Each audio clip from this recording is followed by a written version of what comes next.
and you can actually put your emblem on your jet.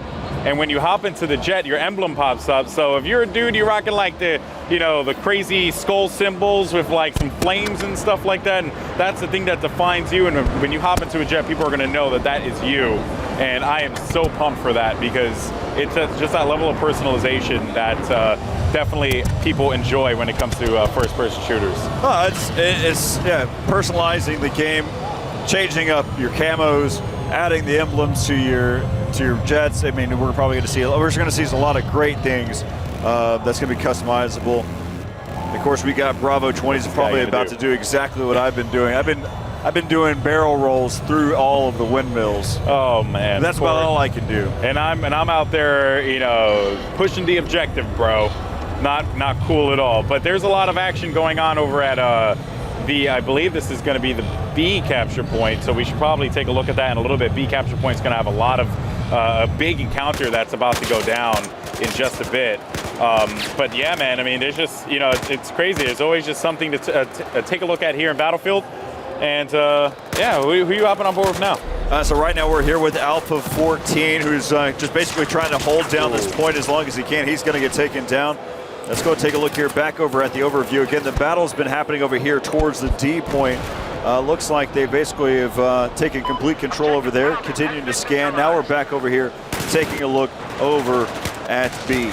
Yep, B, lots of action going down there. You just jumped on board with Bravo, or Alpha 18, as Alpha 18, actually able to pick up a couple kills there. So that's going to be good for him. Finding someone in front of him, he's able to take him out too, but gets dropped in the end. Still a very valiant effort. It seems like the blue team, the Russian squad, they're going to be, or the Alpha squad, they are going to be losing a lot of ground here on B. And wait, never mind, they're actually flipping B, but I'm surprised because it seemed like there were a bunch of players that were surrounding that. Yeah, so taking a look now, let's go back over here. You can see that they've got complete control over this area. I actually thought that they won that building to the left there. It's going to end up right now. Basically, Alpha 5 is going to have to hold this one down. Of course, it is contested at this moment, and it probably will be picked up here by the Chinese here in just a moment. They've got the sheer numbers advantage right now, as again, we're here with the Russian squad. We're looking at basically at shooting at the Chinese, which is orange currently. Now we're back over to Alpha 15, and looks like he's going to be trying to take that dog tag. One of the things that we looked at as well in the list of weaponry that you can have is the number of different types of knives that you can unlock. Oh yeah, there's a lot. There is a lot. I went through it, and these are just to name a couple because I don't want to dive down deep into it. What do you got there, Corey? Tell us about, because I actually took a bunch of pictures of the guns just so I can get a good idea of like what weapons people are going to be using there. But what do you have? So just on the knives, just in general, just kind of looking through, we've got a bayonet. We saw that. We've seen that. We've got a shank. We saw that at E3. Yeah, we saw the shank. We've got the ACB90, of course, which is basically what you're typically equipped with in the military. We have a machete. So we're going out. Any machete fans out there? That's for you. We've actually got something that's called it's improvised. So basically, it's a MacGyver type of. It's just call it MacGyver. That'd be amazing. Or improvised. That works well too. So there's just so many different things, and that's just for the knife, and they all do the same thing. Yeah. At least that's what I know. I mean, if the machete does something completely different, just goes out there. If I could just bust out a machete and just run through like jungles and hack down bushes and open ways, that'd be amazing, man. It'd just be like I'm exploring. I also got to take a look at the assault class rifles, and I want to go ahead and run down this list here. You have the AK-12, which is what you pretty much are standardly equipped with, the Scar H M416, SAR-21, as well as the AEK-971, and a gun that I've become quite the fan of, which is the FAMAS, which is like one of my favorite guns in pretty much any game that it's in. And you have an AUG, an M16, you have a CZ-805, you have the QBZ, and the ACE-23. So I know a lot of gun nuts out there are gonna go crazy for that. They're going to be super stoked to hear that a wide variety of guns. And that's just the assault rifles, Corey. There's the DMR class of weapons. There's also the shotguns that you have to take in consideration. You have the bolt action guns too, the carbines, DMRs, and shotguns. So you have 4 different classes of guns here for the assault class. Well, with that being said too, I mean, even the scopes have categories as well. So Yep. if you're a recon class and you've got your sniper that your preference, it even has, okay, well, close range scopes, it's got your medium range scopes, and even your long range scopes. There's so many scopes Yep. to go through. Hey, we're going to probably need to group them now because now we're abundance of them. Yeah, no, and also, you know, a scope that I become a big fan of, is particularly in this map, especially when things start to get dark, is the low light scope, the infrared scope. I have been using that pretty much exclusively on this map, and I have loved it. So definitely something that you guys want to check out. Bunch of new scopes. We'll talk about those scopes as well as we play more and dive a bit deeper into the action and learn a little bit more here, because we're going to be here for 5 days. So there's just so much to talk about.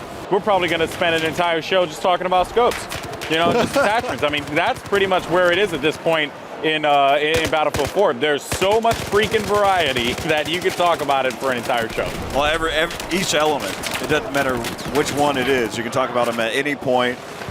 So right there you can see, you know, one of the things that we learned there at E3 as well is some of the swimming aspects as well. So, I mean, you've got the waves make an impact, so you're trying to stay above the surface.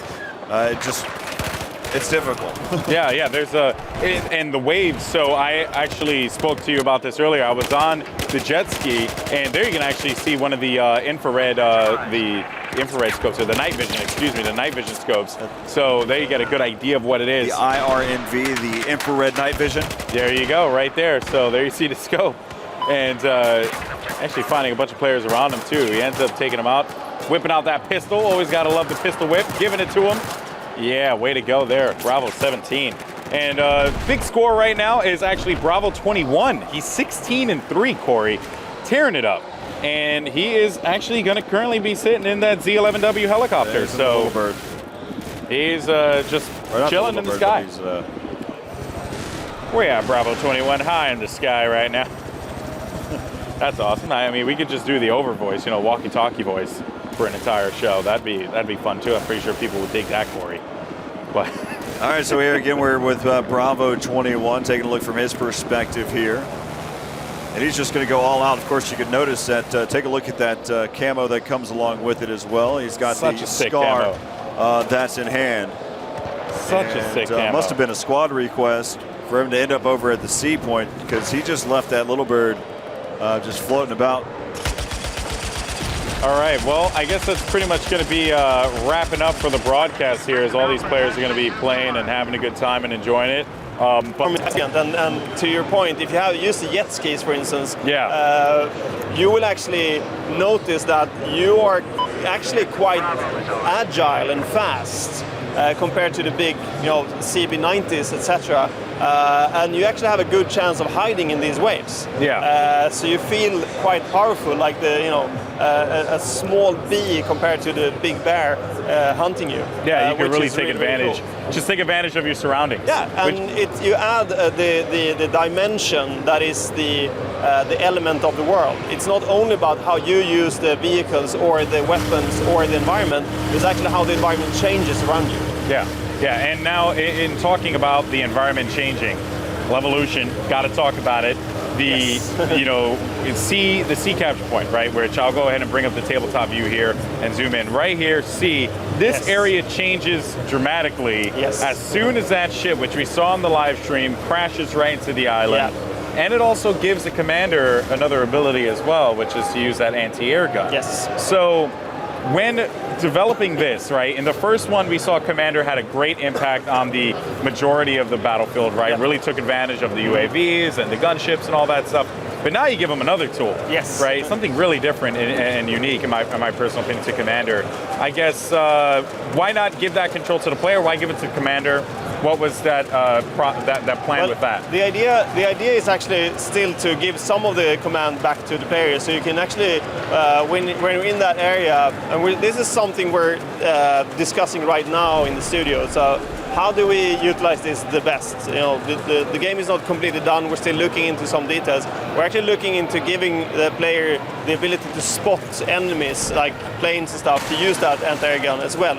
So it's not only a tool for the commander, but we're still discussing it. So if people have feedback on it, you know, please let us know. I think it's we want to build the best possible game, and we really want people to give us all their feedback on how to utilize this most. To us, the most important thing is still balancing the game. You want the game to be super balanced. You don't want to overpower the commanders. You don't want to overpower the players. But finding the perfect balance.